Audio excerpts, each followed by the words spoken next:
ஒரு ஊரின் தெருவழியே ஒரு பிச்சைக்காரன் பசியுடனும் மிகுந்த சோர்வுடனும் நடந்து வந்து கொண்டிருந்தான். அப்போது ஒரு வீட்டின் முன் நின்று கொண்டு, அம்மா, அம்மா, ஏதாவது தர்மம் செய்யுங்கம்மா என்று கூறினான்.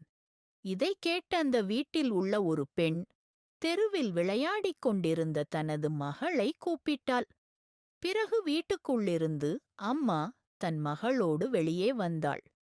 தன் குழந்தைகையில் அரிசியைக் கொடுத்து பிச்சை போடச் சொன்னாள். அதை வாங்கிக் கொண்டு அடுத்த வீட்டுக்கு வந்து நின்றான் பிச்சைக்காரன்.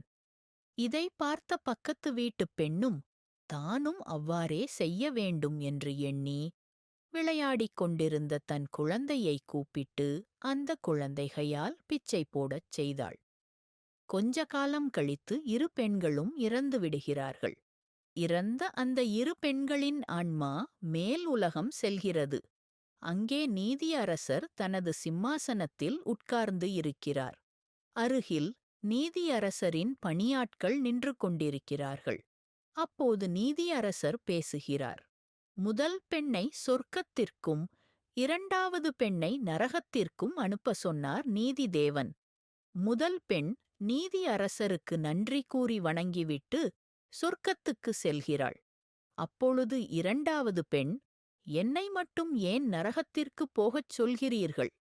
அந்த பெண், குழந்தையிடம் கொடுத்து தர்மம் செய்த மாதிரிதானே நானும் செய்தேன் என்று சண்டை போட்டாள். எனக்கு மட்டும் ஏன் இப்படி தண்டனை கொடுக்கிறீர்கள் என்று கேட்டாள்.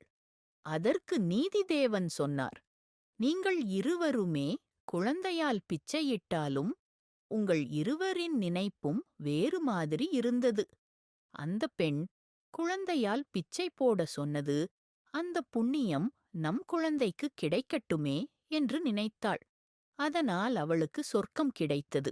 ஆனால் நீ உன் கையால் பிச்சை போட்டால் அதிக அரிசி போய்விடுமே என்று நினைத்து குழந்தை கையால் பிச்சை போட சொன்னாய். உனக்கு கெட்ட எண்ணம் இருந்ததால் புண்ணியம் கிடைக்கவில்லை. ஆகையால் நீ நரகத்திற்கு போக வேண்டும் என்று சொன்னார்.